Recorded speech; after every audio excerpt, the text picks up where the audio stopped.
പിണറായിക്ക് വളരെ wide powers ഉണ്ടായിരുന്ന ഒരു ബോഡിയാണ്. ആ പവർ കാരണമാണല്ലോ മന്ത്രി കെ ടി ജലീൽ രാജിവെക്കേണ്ടതായിട്ട് വന്നത്. അപ്പോൾ അത് കെ ടി ജലീലിൻ്റെ രാജിയിൽ അതങ്ങ് തീർന്നു, അതേ ഉള്ളൂ.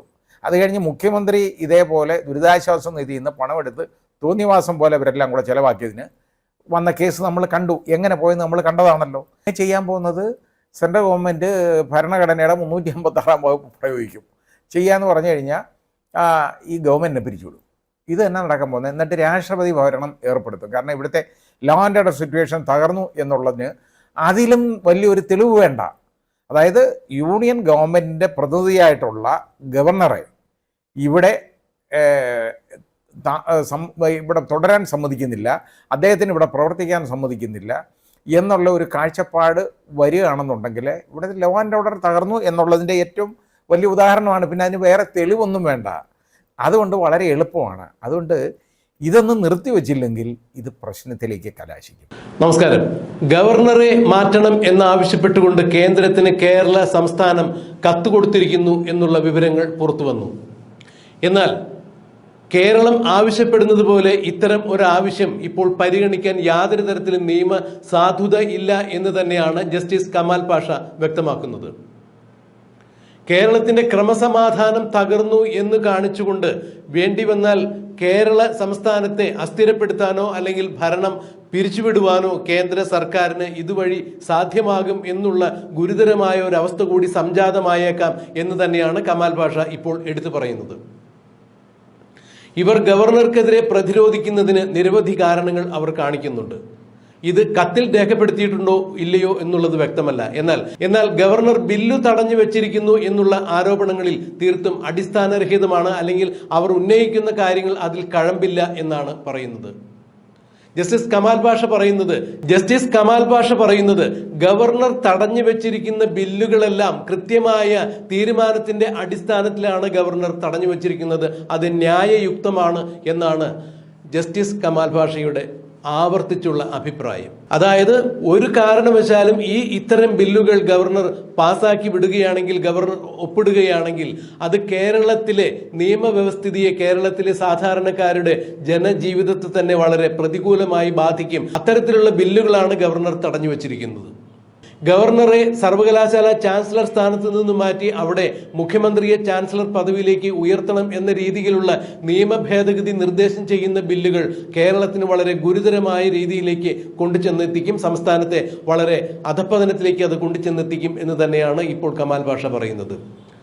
മുഖ്യമന്ത്രിയാണ് ചാൻസലറുടെ പദവി വഹിക്കുന്നതെങ്കിൽ തീർത്തും അവിടെ നടക്കുന്ന എല്ലാ വിധത്തിലുള്ള നിയമനങ്ങളും അഴിമതി നിറഞ്ഞത് തന്നെയായിരിക്കും. ഇപ്പോൾ തന്നെ മന്ത്രിമാരുടെ ഭാര്യമാരാണ് ഈ സർവകലാശാലയുടെ വിവിധ തസ്തികകളിൽ ജോലി ചെയ്യുന്നത് എന്നുള്ള ആക്ഷേപങ്ങൾ പരക്കെ ഉയർന്നു കേൾക്കുമ്പോൾ ഇവരുടെ നിയമനവുമായി ബന്ധപ്പെട്ട് ഇനി മുഖ്യമന്ത്രിക്ക് ചാൻസലർ പദവിയിൽ ഇരുന്നു കൊണ്ട് അത്തരം തീരുമാനങ്ങൾ കൈക്കൊള്ളാൻ സാധിക്കും എന്നുള്ള പുതിയ നിയമ സംവിധാനം നിലവിൽ വരികയാണെങ്കിൽ, ചാൻസലറുടെ സ്ഥാനത്ത് മുഖ്യമന്ത്രിയെ അവരോധിക്കപ്പെടുകയാണെങ്കിൽ തീർച്ചയായും അവിടെ അഴിമതിക്ക് അരങ്ങൊരുക്കുന്ന വിധത്തിൽ തന്നെയായിരിക്കും അത്തരം ബില്ലുകൾ പാസ്സാകുക എന്നാണ് ഇപ്പോൾ കമാൽ പാഷ ചൂണ്ടിക്കാണിക്കുന്നത്.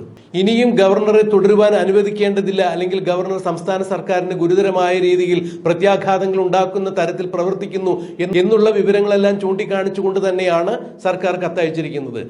സമീപകാല ചരിത്രങ്ങൾ പരിശോധിക്കുമ്പോൾ കേരളത്തിൽ ഗവർണർക്കെതിരെ ഉയർന്നു വന്നിട്ടുള്ള പ്രക്ഷോഭങ്ങൾ പരിശോധിക്കപ്പെടുകയാണെങ്കിൽ, അതിന്റെ നിയമപരമായ വശങ്ങൾ പരിശോധിക്കപ്പെടുകയാണെങ്കിൽ കേരളത്തിലെ സർക്കാരിനെ അസ്ഥിരപ്പെടുത്തുന്ന തരത്തിലേക്ക് അത്തരം കാര്യങ്ങൾ വഴിവെക്കും എന്ന് തന്നെയാണ് ജസ്റ്റിസ് കമാൽ പാഷ പറയുന്നത്.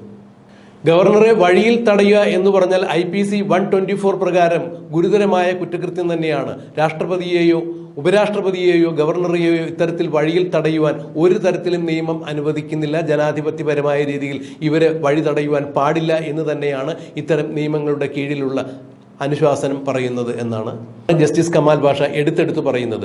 ഒരു കാരണവശാലും രാഷ്ട്രപതിയെയോ ഉപരാഷ്ട്രപതിയെയോ ഗവർണറെയോ വഴിയിൽ തടയാൻ നിയമം അനുശാസിക്കുന്നില്ല. അങ്ങനെയെങ്കിൽ ഇത്തരം കുറ്റകൃത്യത്തിന് 124 പ്രകാരം കേസെടുത്തു കഴിഞ്ഞാൽ അത്തരം ആളുകൾ ചുരുങ്ങിയത് 7 വർഷമെങ്കിലും തടവിൽ കഴിയേണ്ടതായി വരും. പിന്നീട് ഇവർ പുറത്തിറങ്ങിയാലും ഒരു കാരണവശാലും നിയമസഭയിലേക്കോ അല്ല എന്നുണ്ടെങ്കിൽ ലോകസഭയിലേക്കോ ഇവർക്ക് മത്സരിക്കാൻ സാധിക്കില്ല എന്നുള്ള വിവരങ്ങളെല്ലാം ഇതിൽ കൃത്യമായ രീതിയിൽ രേഖപ്പെടുത്തിയിട്ടുണ്ട് എന്ന് ജസ്റ്റിസ് കമാൽ പാഷ പറയുമ്പോൾ അതിന്റെ ഗൗരവം എത്രത്തോളം ഉണ്ട് എന്നുള്ളതാണ് മനസ്സിലാക്കേണ്ടത്. എന്തു തന്നെയായാലും സംസ്ഥാന സർക്കാർ ഇപ്പോൾ ആത്മഹത്യാപരമായ ഒരു പ്രവൃത്തിയാണ് ചെയ്തിരിക്കുന്നത്.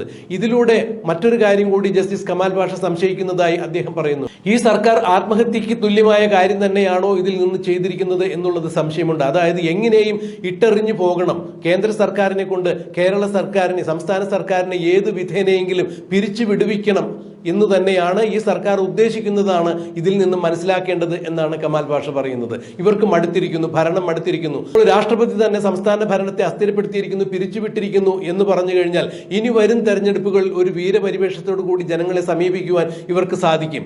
അങ്ങനെ സഹതാപാർഹമായ ഒരു അന്തരീക്ഷത്തിൽ കൂടുതൽ വോട്ടുകൾ നേടി വീണ്ടും ഭരണത്തിൽ തിരിച്ചു വരുവാം എന്ന ഒരു കുൽസിത തന്ത്രം കൂടി ഇവർ പ്ലാൻ ചെയ്യുന്നുണ്ടോ എന്നുള്ളതാണ് ഇത്തരം നീക്കങ്ങളിലൂടെ പരിശോധിക്കപ്പെടേണ്ടത് അല്ലെങ്കിൽ മനസ്സിലാക്കേണ്ടത് എന്ന് തന്നെയാണ് ജസ്റ്റിസ് കമാൽ പാഷ പറയുന്നത്.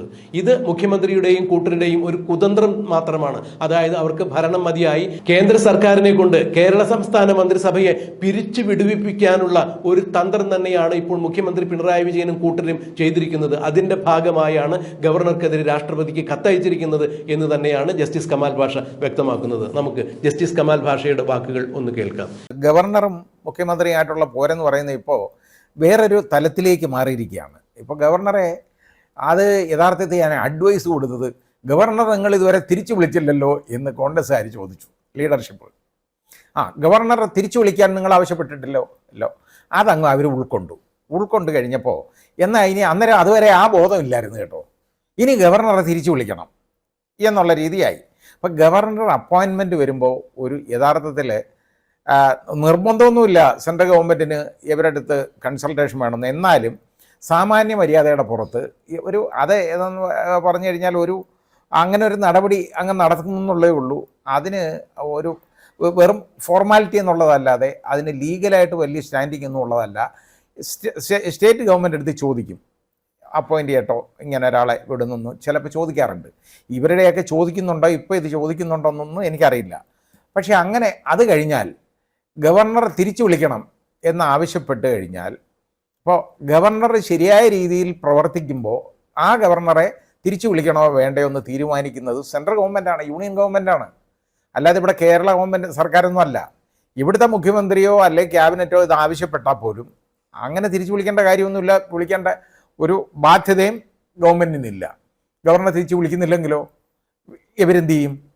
ഇനി തിരിച്ചു വിളിക്കാത്ത ആളിനെ ഇവിടെ നിന്ന് അടിച്ചോടിക്കാം എന്നുള്ള പണിയാണെന്നുണ്ടെങ്കിൽ പിന്നെ ചെയ്യാൻ പോകുന്നത് സെൻട്രൽ ഗവൺമെൻറ് ഭരണഘടനയുടെ 356 വകുപ്പ് പ്രയോഗിക്കും. ചെയ്യാന്ന് പറഞ്ഞു കഴിഞ്ഞാൽ ഈ ഗവൺമെൻറ്റിനെ പിരിച്ചുവിടും. ഇത് തന്നെ നടക്കാൻ പോകുന്നത്. എന്നിട്ട് രാഷ്ട്രപതി ഭരണം ഏർപ്പെടുത്തും. കാരണം ഇവിടുത്തെ ലോ ആൻഡ് ഓർഡർ സിറ്റുവേഷൻ തകർന്നു എന്നുള്ളതിന് അതിലും വലിയൊരു തെളിവ് വേണ്ട. അതായത് യൂണിയൻ ഗവൺമെൻറ്റിൻ്റെ പ്രതിനിധിയായിട്ടുള്ള ഗവർണറെ ഇവിടെ തുടരാൻ സമ്മതിക്കുന്നില്ല, അദ്ദേഹത്തിന് ഇവിടെ പ്രവർത്തിക്കാൻ സമ്മതിക്കുന്നില്ല എന്നുള്ള ഒരു കാഴ്ചപ്പാട് വരികയാണെന്നുണ്ടെങ്കിൽ ഇവിടെ ലോ ആൻഡ് ഓർഡർ തകർന്നു എന്നുള്ളതിൻ്റെ ഏറ്റവും വലിയ ഉദാഹരണമാണ്. പിന്നെ അതിന് വേറെ തെളിവൊന്നും വേണ്ട. അതുകൊണ്ട് വളരെ എളുപ്പമാണ്. അതുകൊണ്ട് ഇതൊന്നും നിർത്തിവെച്ചില്ലെങ്കിൽ ഇത് പ്രശ്നത്തിലേക്ക് കലാശിക്കും. ഇത് എനിക്ക് സംശയമുണ്ട്, ഇത് ഇട്ടുകൊണ്ട് ഓടാൻ വേണ്ടിയാണോ എന്ന്. കാരണം ഏതെങ്കിലും വിധത്തിൽ ഇവർ പ്രശ്നം ഉണ്ടാക്കി എങ്ങനെയെങ്കിലും ഈ ഗവൺമെൻറ്റിനെ ഒന്ന് പിരിച്ചുവിടാൻ ഉള്ള ഒരു ഇടയുണ്ടാക്കിയിട്ട് അവർക്കൊരു വീരപരിവേഷം, അതായത് ഒരു എന്ന് വെച്ചാൽ പരിവേഷം കിട്ടുക എന്ന് പറഞ്ഞു കഴിഞ്ഞത് അവർക്ക് വളരെ ഒരു അവരോട് ഒരു അനുകമ്പ ജനങ്ങളുടെ കയ്യിൽ നിന്ന് വാങ്ങിയെടുക്കാം. ആ രീതിയിലുള്ള ഒരു പ്രശ്നം ഉണ്ടാക്കിയെടുക്കാൻ വേണ്ടിയാണോ എന്നെനിക്ക് സംശയമുണ്ട്. കാരണം അല്ലാതെ ഇവിടെ വേറെ വലിയ കാര്യമൊന്നുമില്ല. ഈ ഗവർണർ ചെയ്തേക്കുന്ന കാര്യങ്ങളിലൊന്നും വലിയ തെറ്റൊന്നും പറയാൻ വെക്കുന്ന ഒരു കാര്യമല്ല ചെയ്ത് വെച്ചേക്കുന്നത്. അങ്ങനെയുള്ളപ്പോൾ ഇത് പിന്നെ ആകെപ്പാടെ അതിനകത്തൊരു പ്രശ്നം ഞാൻ കണ്ടത്, ഏതാണ്ട് 4 ABVP-ക്കാരെ എങ്ങാണ്ട് അദ്ദേഹം നോമിനേറ്റ് ചെയ്തു. അദ്ദേഹത്തിൻ്റെ ഒരു ലിസ്റ്റ് കൊണ്ട് കൊടുത്തു എന്നുള്ളതാണ്. ആ കൊടുക്കുന്ന ലിസ്റ്റൊന്നും ഗവർണർ അതേപോലെ എടുക്കാൻ ബാധ്യതയൊന്നുമില്ല ഗവർണർക്ക്. അതിനകത്ത് ഒരു 4 ABVP-ക്കാരെ ഉണ്ടായിപ്പോയെന്നുള്ളത്. എല്ലാ രാഷ്ട്രീയ പാർട്ടിയിലെയും പെട്ടവരുണ്ടെങ്കിൽ അവരെ വേണം. അതിൽ സ്റ്റുഡൻസ് ആരും ഇല്ലായിരുന്നു എന്നുള്ളതാണ് സെനറ്റിലേക്ക് ഗവർണർ. അതുകൊണ്ടാണ് ABVP-ക്കാരെ. അത് ശരിയല്ല ഗവർണർ ചെയ്യുന്നത്.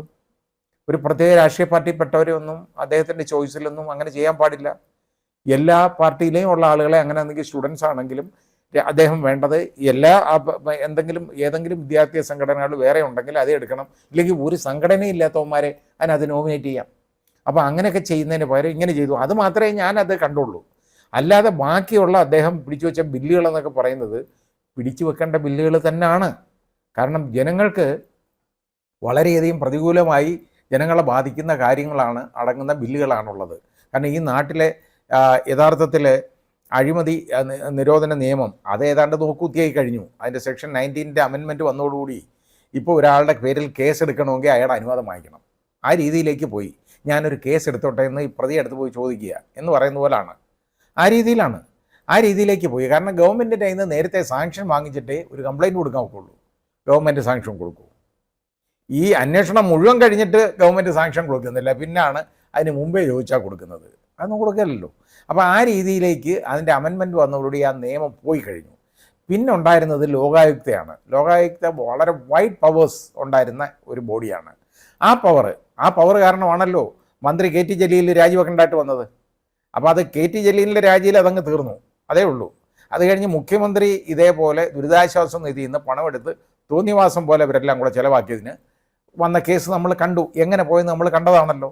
ആ രീതിയിൽ അപ്പോൾ അത് പോട്ടെ, എന്നാലും അതിന് ആ നിയമത്തിന് ഒരു ആ നിയമപ്രാബല്യമുണ്ട് ആ നിയമത്തിന്. പക്ഷേ അതിൻ്റെ പല്ല് നഖവും ഇളക്കിക്കളയുന്ന ഊരിക്കളയുന്ന ഒരു അമെൻമെൻറ്റാണ് ഇപ്പോൾ കൊണ്ടുവന്നേക്കുന്നത്.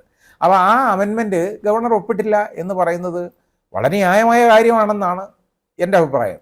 അതേപോലെ പല ബില്ലുകൾ ഇപ്പം ചാൻസലറെ, ഗവർണറെ, അതായത് യൂണിവേഴ്സിറ്റികളിലെല്ലാം ഈ തോന്നിവാസം പോലെ രാഷ്ട്രീയക്കാരുടെ ആളുകളെ ഭാര്യമാരെയും അവരെ ഇരക്കം കുത്തിക്കയറ്റുന്ന ഒരു പ്രവണതയുണ്ട് കേട്ടോ. ഇവിടുത്തെ മന്ത്രിമാരുടെ ഭാര്യമാർ വരെ വളരെ വലിയ ഉന്നതമായ പോസ്റ്റുകളിൽ ഇരിക്കുകയാണ്. അങ്ങനെ വന്നപ്പോൾ ഗവർണറെ ഒന്ന് മാറ്റിയിട്ട് ചാൻസലർ എന്നുള്ള സ്ഥാനത്ത് മാറ്റിയിട്ട് അവിടെ മുഖ്യമന്ത്രി അവരോധിക്കാൻ, പിന്നെ മുഖ്യമന്ത്രി അവരോധിച്ച് കഴിഞ്ഞാൽ പിന്നെ DYFIക്കാരോ അല്ലെങ്കിൽ CPMകാരുടെ ഭാര്യമാരോ ഒന്നും കയറത്തില്ല കേട്ടോ.